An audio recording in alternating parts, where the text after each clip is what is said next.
চলুন রমজানের জন্য একটা ৩০ দিনের বিজনেস মাস্টার প্ল্যান দেখে নেওয়া যাক। রমজান মাস ব্যবসার জন্য একটা গোল্ডেন সিজন। এই সুযোগটা কাজে লাগাতে হবে কিন্তু। সময়টা চাইলে ঘুমিয়ে আর স্ক্রোল করে কাটিয়ে দেওয়া যায়, আবার আয়ের সুযোগও বানানো যায়। তবে আইডিয়াতে যাওয়ার আগে চলুন ব্যবসার মূল সূত্রটা একটু বুঝে নিই। প্রথম আর সবচেয়ে বড় নিয়ম হল ইবাদতের নিয়তে মানুষের কোনো একটা সমস্যার সমাধান করা। রমজানে মানুষের মূলত ৩টা জিনিস দরকার হয়: সময় বাঁচানো, ভালো খাবার আর ঈদের উপহার। আচ্ছা, যাদের বাজেট কম, ধরুন স্টুডেন্ট, তাদের জন্য কি কি আইডিয়া হতে পারে? অনেকেই তো ইবাদতের জন্য রান্নার সময় বাঁচাতে চান, তাদের জন্য ready to cook item best. এখানে আসল হলো পরিষ্কার পরিচ্ছন্নতা। ছবি আর ভিডিওতে সেটা তুলে ধরতে পারলেই কাস্টমার ভরসা পাবে। শুধু খোলা খেজুর না বেচে সুন্দর করে প্যাকেজিং করে প্রিমিয়াম গিফট বক্স বানালে কেমন হয়? ছোট অফিস বা ব্যাচলরদের জন্য হোমমেড শেহরি আর ইফতারের প্যাকেজ ডেলিভারি দেওয়া যায়।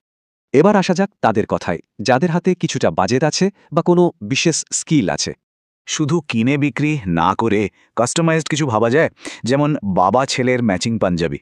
এই যে ফ্যামিলি কম্বো, এগুলো মানুষ ইমোশন দিয়ে কেনে, তখন আর দাম নিয়ে ভাবে না।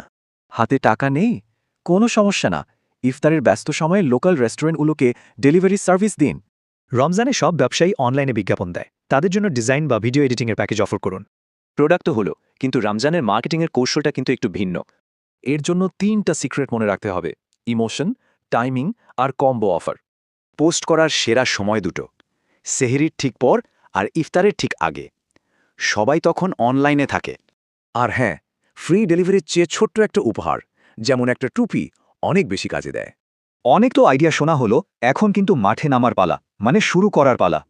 তো প্রথম প্রশ্ন হল, নিজের কোন দক্ষতাটা আছে, কি কাজ ভালো পারা যায়। এরপর দেখতে হবে সেই দক্ষতার সাথে মিলিয়ে কোন আইডিয়াটা নিজের বাজেটের মধ্যে ফিট করে।